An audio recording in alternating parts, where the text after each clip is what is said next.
جیسا کہ ہم نے بتایا تھا کہ ہم جب کنڈل شاہی واٹر فال سے نکلے ہیں نا، تو راستے میں لینڈ سلائڈنگ کی وجہ سے ہم پھر کافی دیر کھڑے بھی رہے اور بہت شدید بارش، ابھی بھی مظفر آباد میں بارش ہو رہی ہے۔ تو جیسے مظفر آباد میں ہو تو یہ پلازہ ہے، یہ خالی پڑا ہوا تھا، تو کیمپ ہم نے لگانا تھا، پرمیشن لے کے ہم نے یہاں پر کیمپ لگایا۔ اس سائڈ پہ آپ دیکھتے ہیں کیمپ ہے ہمارا۔ تو یہ کھانے کا سامان، اور بھوک بہت زیادہ لگی ہے، 9 کا ٹائم ہو گیا، صبح کو ہم نے ناشتہ کیا ہوا ہے، ہلکا پھلکا بھی یہ چنا چاٹ کے یہیں پر بنائی ہے۔ اب یہ ٹکے لگا رہے ہیں، آج کل پھر سوگا دکھائیں جی ہماری، یہ آج پھر ٹکے 10:15 کا ٹائم ہو چکا ہے، یہ ہمارے ٹکے ہیں، اور ابھی ہم نے یہاں پر کھانا کھانا ہے۔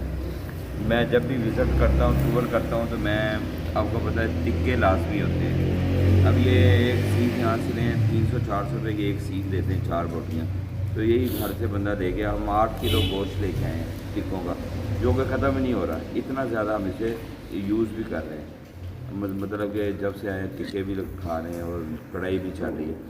تو یہ آج ہمارا سیٹ اپ ہے یہاں پہ اس پلازے میں۔ آج رات ہم یہاں پر اپنے کیمپ میں گزاریں گے، پھر صبح ہوتی ہے انشاءاللہ عزیز ہم اپنا واپسی کا سفر شروع کریں گے۔ چلا جائے